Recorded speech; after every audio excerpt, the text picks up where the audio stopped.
The Grand Majestic Theater stood in silent defiance, a hulking monument to forgotten glamour.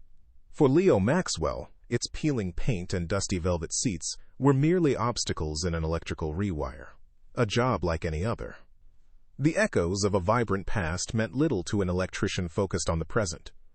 Backstage, a labyrinth of ancient wiring snaked behind warped panels, a testament to decades of hurried repairs. Leo, a man whose hands spoke the language of circuits and current, meticulously traced a rogue line, his flashlight beam cutting through the gloom. He noted the unusual age of some components, custom-fitted relics from a bygone era, hinting at a craftsmanship that transcended mere functionality. This theater held its secrets close, even in its infrastructure. While working in a narrow, forgotten corridor tucked behind a heavy, moth-eaten velvet curtain, Leo leaned against a wall panel. There was a faint give, a subtle shift that his experienced hands instantly registered as unnatural. His brow furrowed in professional curiosity. He ran his fingers along the dusty surface, discovering a faint, almost invisible seam, a hairline crack in the wood. Prying gently, he felt something hard beneath his fingertips, a small, cold, metallic handle, nearly flush with the wall. It was too deliberate to be accidental, too hidden to be ordinary. With a grunt, Leo exerted more force, and the section of the wall panel groaned, then gave way with a soft thunk, revealing a dark, narrow recess. His flashlight beam pierced the inky void, revealing not more pipes or wires, but an old, unmarked electrical switch. It was unlike anything he'd encountered in the theater's decrepit system, a relic of bespoke engineering. A sense of profound intrigue, an emotion alien to his pragmatic nature, compelled him. He reached in, his fingers brushing the cool, aged bakelite. With a definitive click, he flipped the switch.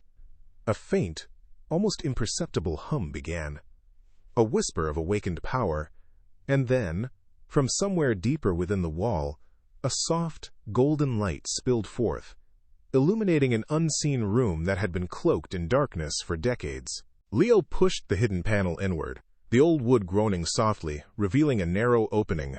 Beyond it, a faint, almost ethereal glow emanated from within. He stepped cautiously through the threshold, his work light cutting through the residual gloom, and gasped. This was no mere storage closet, this was a room. A small, perfectly preserved dressing room, bathed in the soft amber light of what must have been original, low-wattage bulbs. It was a time capsule, untouched, pristine, as if the occupant had merely stepped out for a moment, intending to return. A vanity table, elegant and ornate, stood against one wall, its mirror framed by rows of empty, glowing sockets. A costume rack held a few shimmering gowns, their fabric still holding its shape, though faded by the passage of time. The air itself was still, thick with the ghost of old perfume and the gentle scent of aging velvet, a fragrance that spoke of forgotten glamour. Then his eyes fell upon a small brass nameplate affixed to the doorframe. Eleanor Vance. Eleanor Vance. The name hung in the air, heavy with an unexpected familiarity. Leo stared at it, his pragmatic mind struggling to reconcile the elegant script with the dusty silence of the room. He hadn't heard that name in years, not since hushed family conversations when he was a boy. A flicker of recognition, then a jolt, sharp and disorienting, slammed into him. His grandmother, his mother's mother, the one they called Ellie, the actress, the one who had simply vanished. Vanished without a trace, the family lore went. A mysterious disappearance, a self-imposed retirement from the spotlight, or so the official story claimed. But the whispers, the unspoken sadness that always accompanied her name, suggested something far more complex, far more tragic. Could this be her dressing room? The thought sent a shiver down his spine, a cold wave of shock mingling with a dawning, unsettling realization. His usual, methodical detachment crumbled, replaced by a tender reverence he hadn't known he possessed. Leo moved further into the room, each step feeling like a trespass into a sacred space. His fingers, calloused from years of handling tools, reached out, gently touching a shimmering silk scarf draped over a chair. It felt impossibly soft, still retaining the faintest hint of that antique perfume. He moved to the vanity table, its surface covered in a thin, undisturbed layer of dust, and noticed a small, intricately carved wooden jewelry box. His breath hitched. With a hesitant hand, he lifted the lid. Inside, nestled on faded velvet, was a single, tarnished silver earring.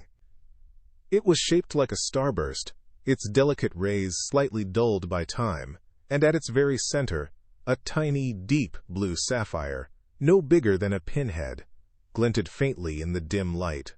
The weight of the object in his palm was negligible, yet it felt impossibly heavy, imbued with a lifetime of forgotten memories, a silent whisper from the past. The harsh ring of his phone shattered the fragile peace of the dressing room. Leo flinched, pulling himself back from the precipice of discovery. It was Mr. Henderson, the theater owner. "Maxwell, still there? You're behind schedule on the main panel. We need to hit that June deadline, you know. Budget's tight." Mr. Henderson's voice was clipped, impatient, a stark contrast to the quiet wonder of the room. Leo struggled to find his usual pragmatic tone. "Yes, Mr. Henderson, still here. Just ran into a bit of a snag. A significant find, actually. Might need a bit of careful handling. Could impact the timeline slightly." He heard a sigh on the other end, laced with annoyance. Find. Maxwell, this isn't an archaeological dig. Just get the lights working. We don't need any more surprises." The call ended abruptly, leaving Leo alone again, the weight of a multi-million-dollar renovation pressing against his newfound purpose. Could this secret, this personal connection, really derail everything? He looked around the room one last time, his gaze lingering on the vanity, the silent gowns, the brass nameplate. This was more than just a snag, more than a delay. This was a story, a life, his grandmother's life, and it deserved to be heard. The dismissal in Mr. Henderson's voice only solidified his resolve. Leo carefully placed the delicate starburst earring into the pocket of his work trousers, its cool metal a tangible link to the past. A profound sense of purpose, previously absent in his routine life of wires and circuits, settled over him. This wasn't just a job anymore, it was a mission. He would uncover Eleanor Vance's truth. He would understand the mystery of her vanishing act. He would bring her light back into the world, even if it meant challenging the very foundations of his practical existence. With a deep breath, Leo stepped back through the hidden panel, closing it softly behind him, leaving the secret room once more in its suspended, timeless darkness. The morning light, filtered through grimy backstage windows, barely touched the secret dressing room. Leo Maxwell, no longer just an electrician on a job, stood on the threshold, a camera and a small toolkit in his hands. His usual pragmatic focus was now imbued with a reverence he hadn't known he possessed. Every dust-laden object held a whisper of the past, a fragment of a life waiting to be understood. He lifted his camera, carefully documenting each detail before his fingers dared to disturb the scene. Vintage makeup brushes, still coated with iridescent powder, lay beside a half-used stick of scarlet lipstick. Faded playbills, their ink ghost-like, announced Eleanor Vance, A Star Ascends. And draped over a velvet chair, a single, elegant feathered boa, its plumes still retaining a faint, sweet scent of forgotten perfume, spoke of glamour and applause. Each item, untouched for decades, was a tiny spark of imagined life, a vibrant echo in the silence. Moving with painstaking care, Leo approached the vanity table. Beneath a chipped porcelain powder box, he discovered a stack of old theater scripts. Their covers were worn, but the pages within were a treasure trove. Ellie Vance's elegant handwriting filled the margins, flowing notes on character motivation, emotional delivery, and the subtle nuances of a scene. He traced her fervent scribbles. The truth lies not in the words, but in the silence between them. Or, find the ache in her laughter. A sense of Ellie's vibrant personality, her profound dedication to her craft, began to emerge. This wasn't just an actress. This was an artist, a soul who poured her entire being into her roles. Leo, the man of circuits and currents, felt an unexpected surge of inspiration, an admiration for this long-lost talent that transcended the decades. Tucked behind a stack of costume sketches, Leo found a small, leather-bound photo album, its cover embossed with fading gold filigree. He sat on a small stool, the album heavy in his hands, and slowly turned its brittle pages. Photos of a young, radiant Ellie Vance filled the album, on stage, bathed in the spotlight, her smile captivating, at glamorous, bustling events, her eyes sparkling with a public joy. But as he delved deeper, a different Ellie emerged. A few images showed her looking pensive, a subtle sadness clouding her expressive eyes, or a wistful half-smile replacing her dazzling grin. There was a quiet vulnerability, a stark contrast to the effervescent star, hinting at a private struggle beneath the glittering facade. Leo looked at her face, trying to read the unspoken story in those melancholy glances, a story the public had never seen. His fingers, accustomed to the hidden mechanisms of old electrical panels, now moved with a new kind of sensitivity.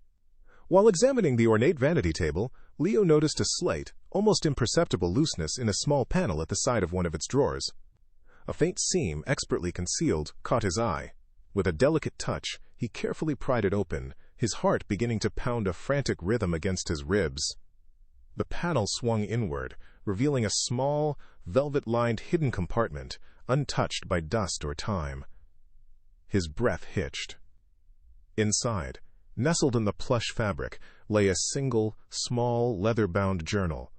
Its worn cover seemed to hold the weight of untold decades, a silent sentinel guarding the deepest secrets of Eleanor Vance. Leo felt a profound sense of anticipation. He was no longer merely exploring a room, he was approaching the core truth of a vanished life. The late evening light, filtered through the blinds of Leo Maxwell's apartment, cast long shadows across his small living room. On the coffee table, a single, leather-bound journal lay, seemingly innocuous, yet radiating a profound, almost sacred weight. Leo sat beside it, his hand hovering over its cover, a tremor of reverence in his usually steady fingers. He, the man of circuits and schematics, felt an inexplicable hesitation, a sense of intrusion into a soul laid bare. Distant, fragmented memories of a glamorous, elusive grandmother flickered through his mind. Whispers of Ellie, of an actress who simply vanished. Now the untouched dressing room, the starburst earring, and this journal had coalesced those whispers into a living presence. A deep, unsettling responsibility settled upon him, an unwavering resolve to understand the truth of the woman who had, until now, been little more than a ghost in his family's unspoken history. The untold story of a lost grandmother lay within these pages, and he felt compelled to listen. The next morning, the sterile efficiency of Mr. Henderson's office felt like a stark affront to the emotional revelations Leo had experienced. Mr. Henderson, a man whose face was perpetually etched with the concerns of budgets and deadlines, listened to Leo's earnest account of the secret dressing room with a growing impatience. "A hidden room, Maxwell? And a nameplate? Eleanor Vance?" He scoffed, adjusting his tie. "Look, I appreciate you found it, but we're on a tight schedule. This is a renovation, not an archaeological dig. She was an actress, a historical footnote. It's a delay, nothing more." He gestured dismissively. "Clean it out. Document anything of real historical value for the city archives. But let's not get sentimental. We have a grand opening to consider." The hidden truth was dismissed as a costly distraction, a mere inconvenience to be swept aside. Backstage, the theater's vast, silent space seemed to amplify the sting of Mr. Henderson's dismissal. Leo stood before the hidden panel, its faint seam now a symbol of not just a secret room, but a secret life. The pressure to conform, to simply clean it out and move on, was immense. A heavy hand pressing down on the nascent connection he felt to Ellie. But as he looked at the unassuming section of wall, a silent defiance began to simmer within him. This wasn't just old junk.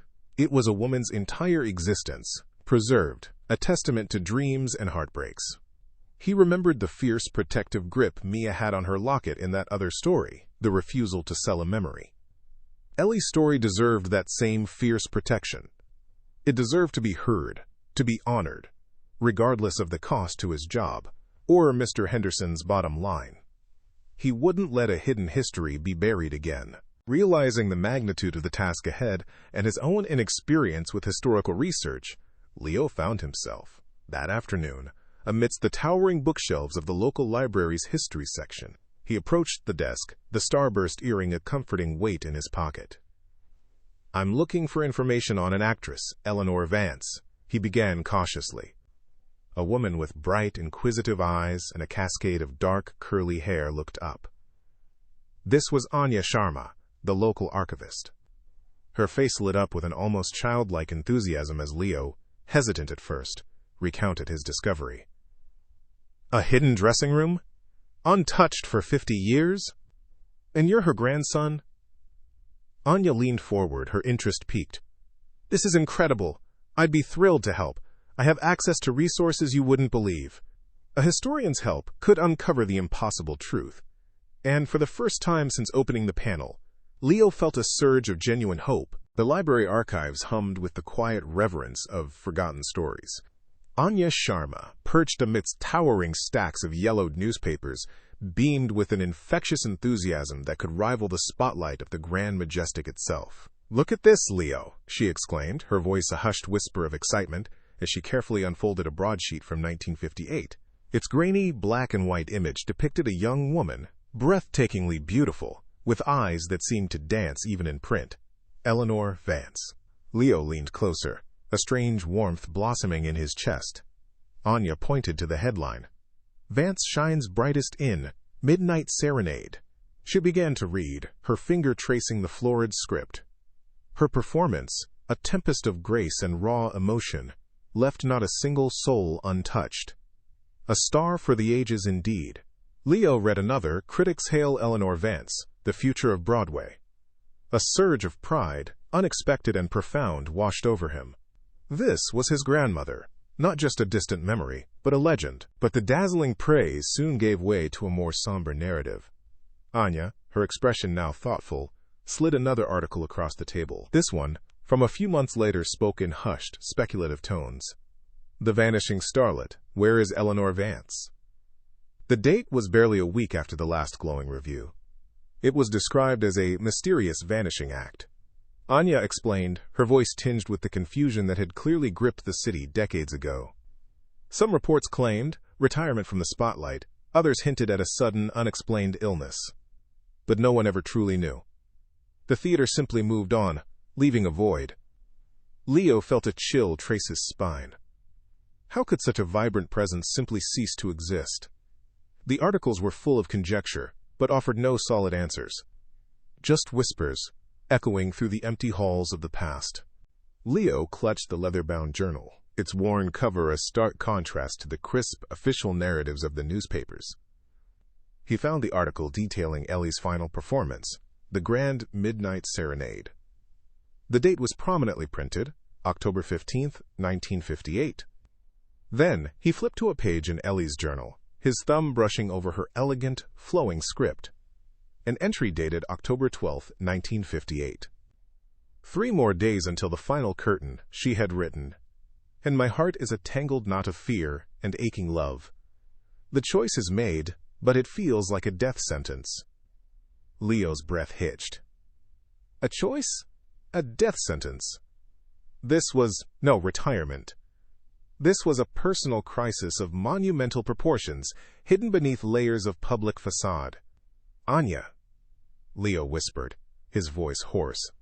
The newspaper says she performed for 3 more days after this, but her journal, it hints at something far more profound, a decision, a sacrifice, right before she vanished. Anya leaned in, her eyes widening as she reread the dates and Ellie's poignant words. You're right, she murmured, a flicker of excitement igniting in her gaze. The public record is a carefully constructed lie. The real story, Leo, is in her own hand. Leo Maxwell sat hunched over his coffee table, the small, leather-bound journal resting heavily in his hands. The apartment was quiet, the city sounds muffled by the late hour, creating a sacred space for the secrets about to unfold. He had hesitated, feeling the immense weight of decades of unspoken truths, but the urgency to understand, to connect with the woman whose life now felt so intertwined with his own, was overwhelming.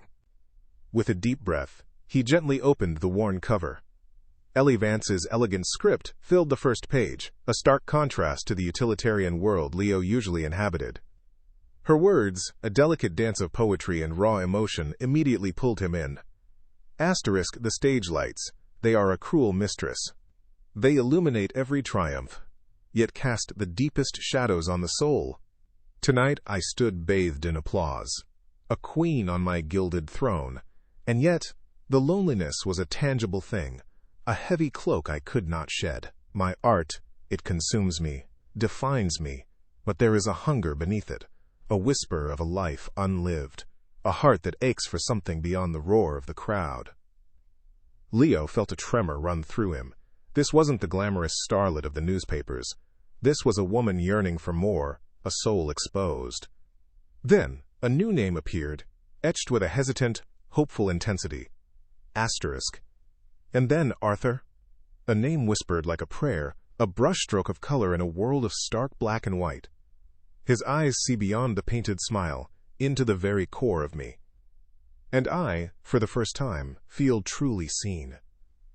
A pang of melancholy settled in Leo's chest. His pragmatic world was dissolving, replaced by the intimate melancholic symphony of his great-grandmother's heart. The pages turned, each entry deepening the vibrant, tragic portrait of Ellie's hidden world. Her words painted Arthur not as a conquest, but as an awakening. Asterisk. He smells of turpentine and possibility, his hands rough from charcoal, yet so gentle when they touch mine. He speaks of art not as a performance, but as a truth. My family, they see only a penniless painter, a distraction, a stain on the Vance name. But I see the universe in his eyes. To them, he is unsuitable, a folly. To me, he is salvation. Leo could almost hear the indignation in her voice, the quiet defiance of a woman caught between two worlds. Ellie described clandestine meetings in dimly lit cafes, stolen kisses in bohemian studios, and passionate debates about art and life that felt more real than any role she played on stage. The contrast was palpable, the opulent, suffocating expectations of her family, demanding she maintain her public facade, versus the raw, liberating honesty she found in Arthur's arms. It was a classic tragedy unfolding on the page, a love so profound it was destined to clash with the rigid societal norms of her time.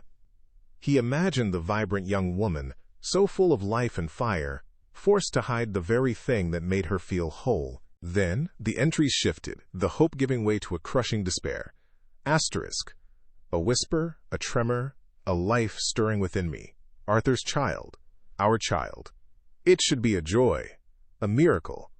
But my world has become a cage of fear.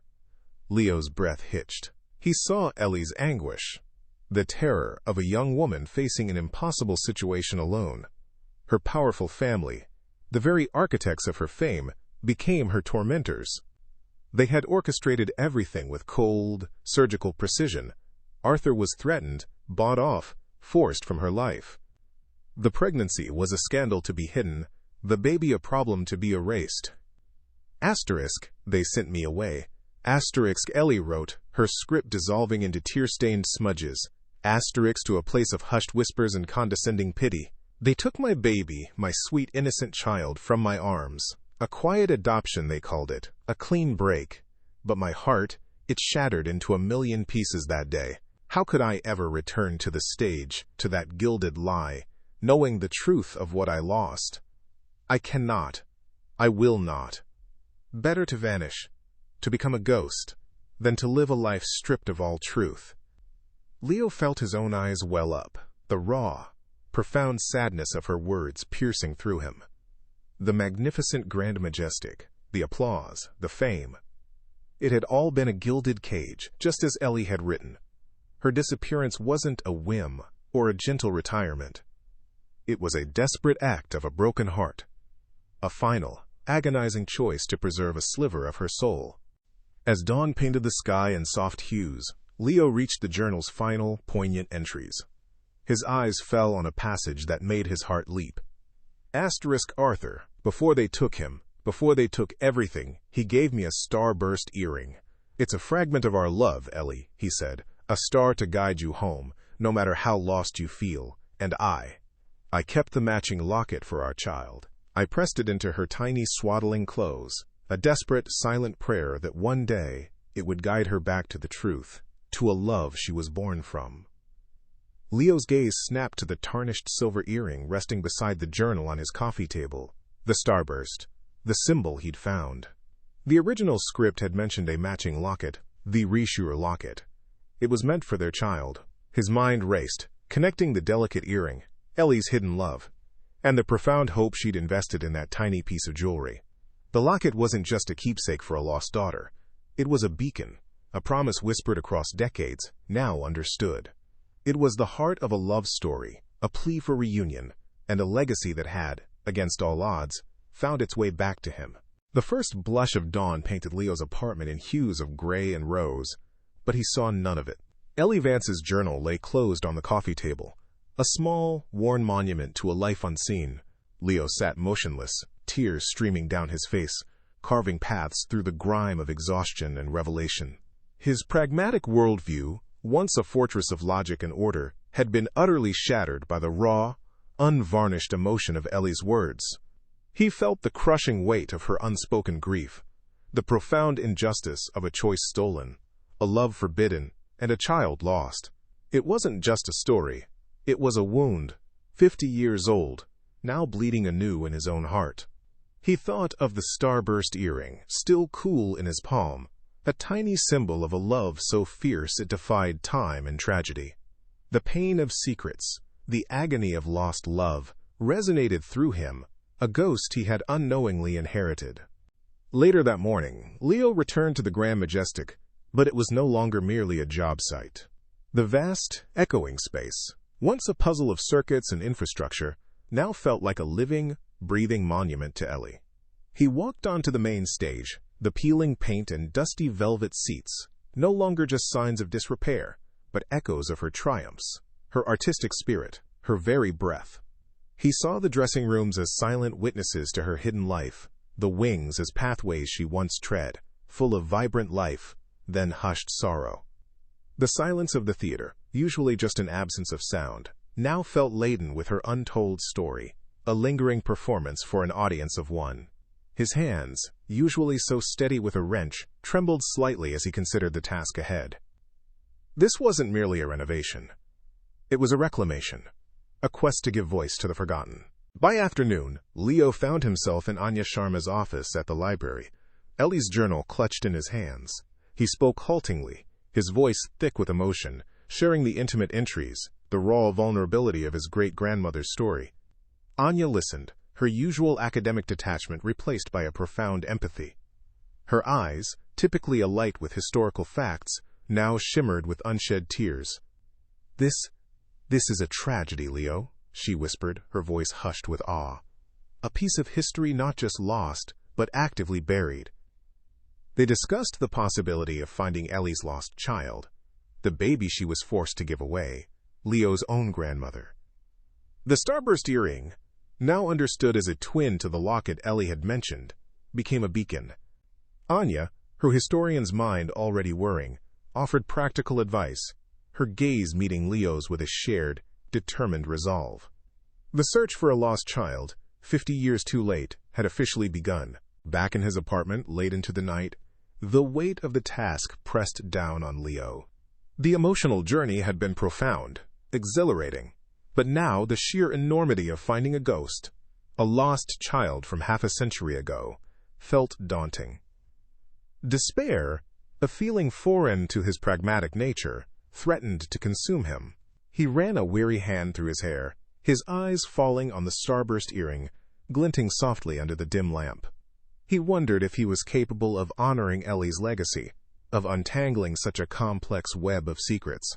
But then, a flicker of Ellie's fierce resilience from her journal seemed to ignite within him. Her words, her unwavering spirit in the face of impossible choices, whispered a quiet command. "Don't give up." He took a deep, shuddering breath, his jaw setting with renewed purpose. He would continue. He had to. The government records office was a sterile tomb of forgotten lives, rows of gray filing cabinets stretching into the fluorescent-lit distance. Leo and Anya, armed with Ellie's journal and a fragile hope, found themselves quickly entangled in a web of bureaucratic resistance.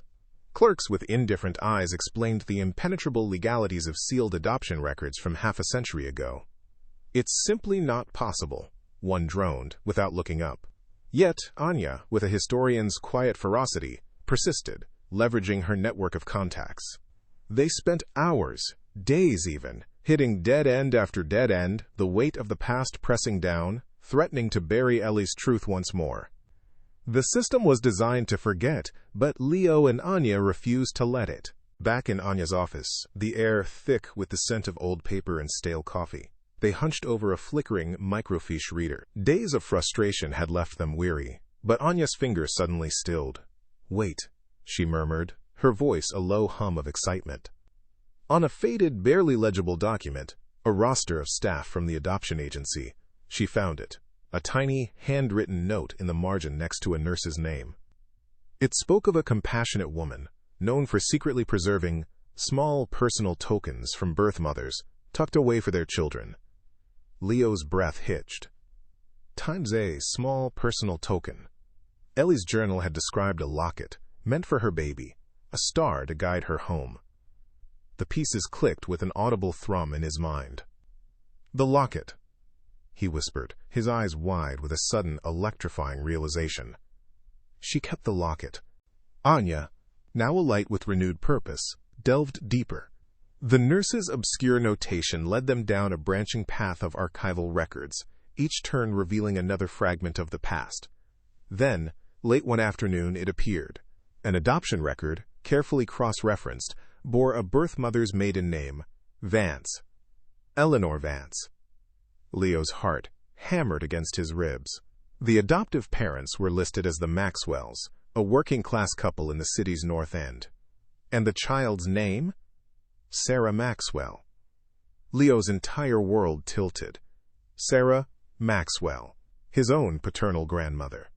The woman who had passed away years ago, leaving behind a legacy of quiet strength and a few cherished photographs.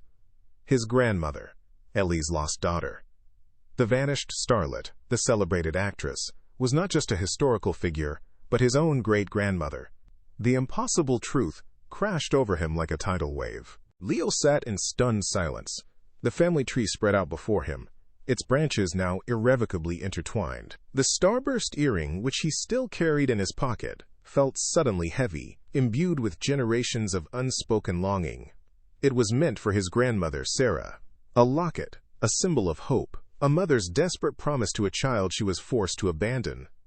Anya gently placed a hand on his shoulder. "Leo," she said, her voice soft with understanding. "This is an extraordinary story, and now it's your story to tell." He looked at the earring, then at the names on the page, the faces of his ancestors swimming before his eyes. He wasn't just an electrician anymore.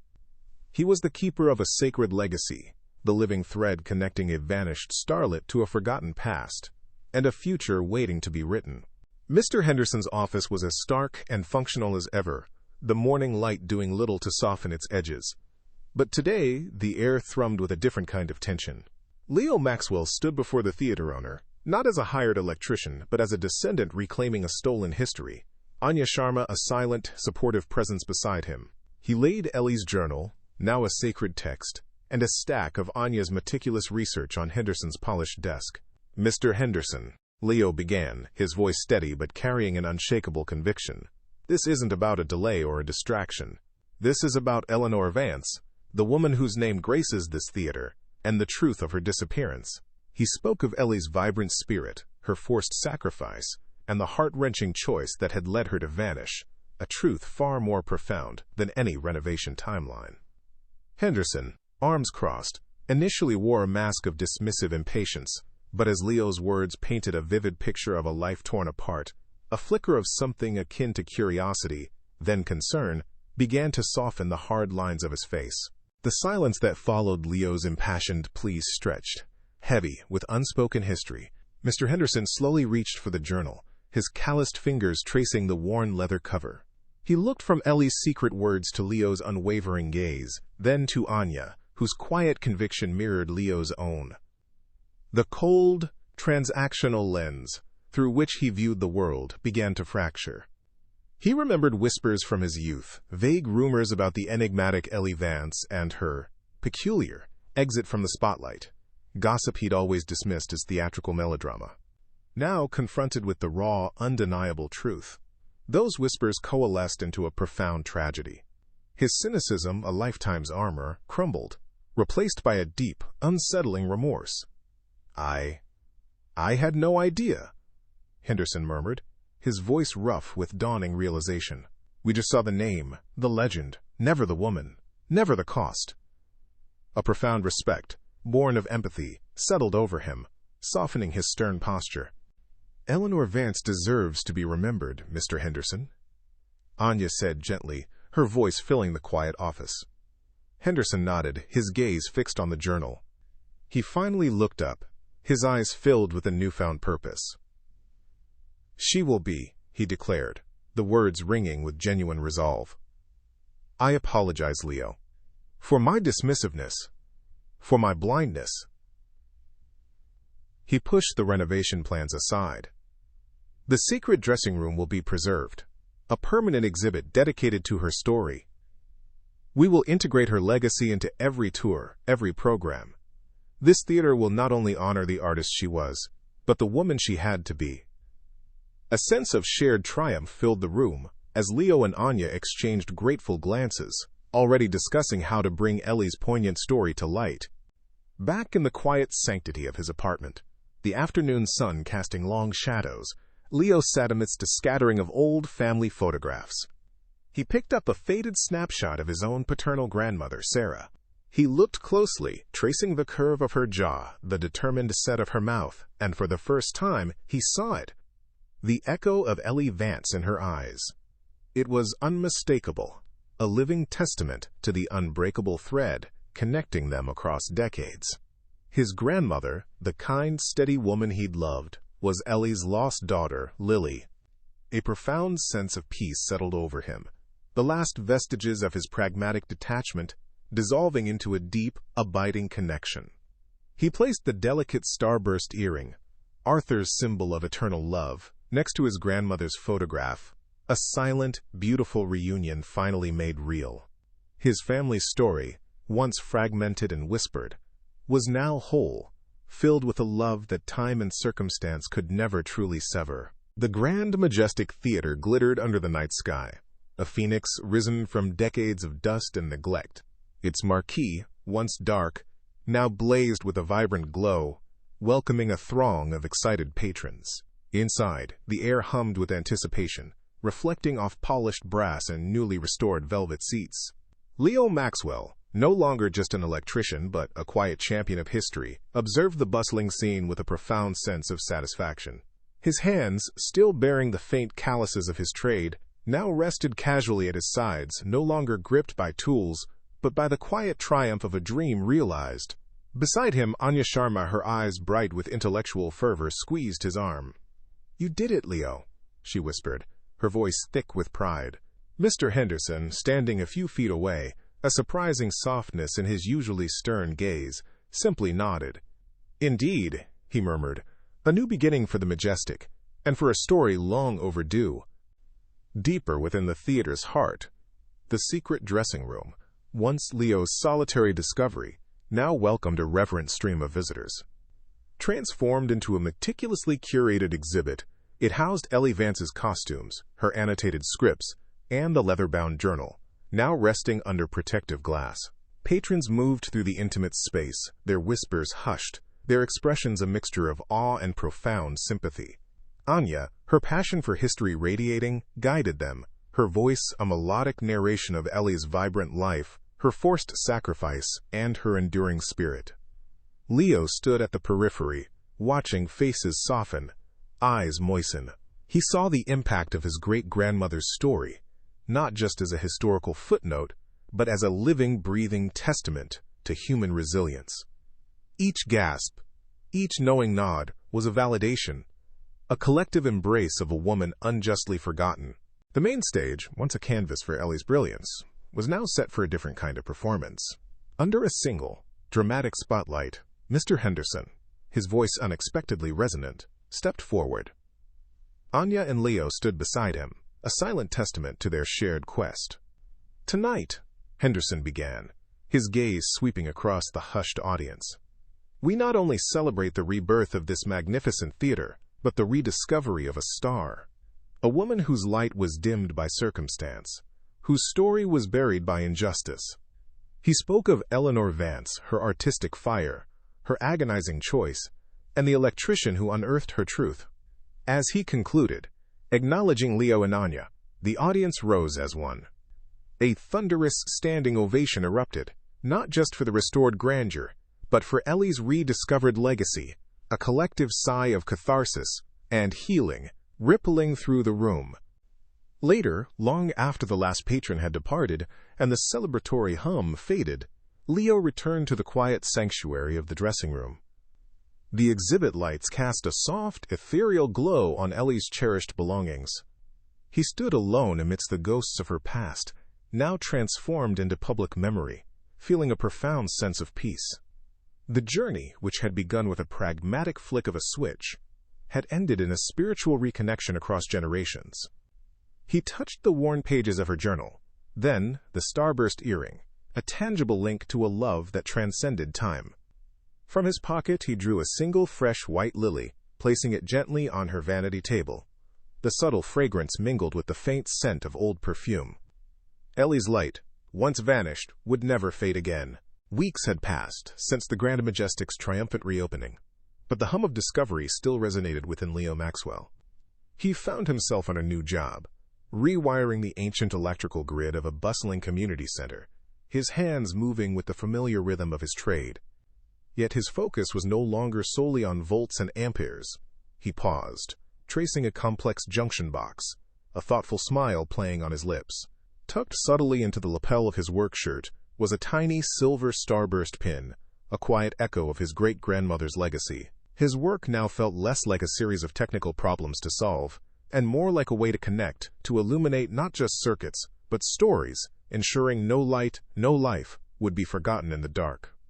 In the quiet sanctuary of his apartment, Leo had curated a small, sacred space. On a reclaimed wooden shelf bathed in the soft glow of a reading lamp, rested Ellie's leather-bound journal. Its worn pages, filled with the elegant script of a passionate soul, lay open to her final, poignant entry. Beside it, glinting softly, was the starburst earring, a tangible link to a love that had defied time. And next to these, a faded sepia photograph of his own grandmother, Sarah Maxwell, her eyes holding a familiar, quiet strength, a hint of Ellie's spirit in their depths. Leo often found himself drawn to this display, a quiet ritual of remembrance. These objects were no longer mere artifacts from a forgotten past. They were cherished family heirlooms, proof that some treasures, the ones forged in love and sacrifice, were truly priceless. They were a constant, gentle reminder of the enduring power of history, woven into the very fabric of his own life. Months later, the Grand Majestic Theater was a vibrant testament to its revived spirit. Laughter and applause echoed through its halls once more, but beneath the refurbished grandeur lay a deeper story. Ellie's secret dressing room, now a dedicated exhibit, buzzed with curious patrons. Anya, her eyes bright with pride, guided visitors through the meticulously preserved space, her voice weaving Ellie's tragic, yet triumphant, tale. Leo, watching from the wings, felt a profound sense of accomplishment. Later, he, Anya, and Mr. Henderson, whose once gruff demeanor had softened into genuine reverence, shared a quiet moment. "She would have loved this," Henderson murmured, his gaze sweeping across the bustling lobby. The theater, once a symbol of forgotten dreams, now stood as a beacon, celebrating not just performance, but the enduring power of forgotten stories, and the redemption found in bringing truth to light. Late that night, after the last of the patrons had departed and the echoes of the evening had faded, Leo found himself alone on the Grand Majestic's main stage. The house lights, the very ones he had meticulously restored, cast a gentle, golden glow over the empty seats. He looked up, a sense of profound peace settling over him. He felt it then, the unbroken thread, connecting him to Ellie, the vibrant, forgotten starlet, to his grandmother, the child given away, and to this magnificent theater, now alive with their shared history.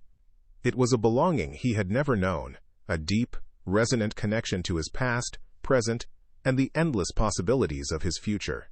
He hadn't just restored a building, he had found his family's heart, and in doing so had finally found his own.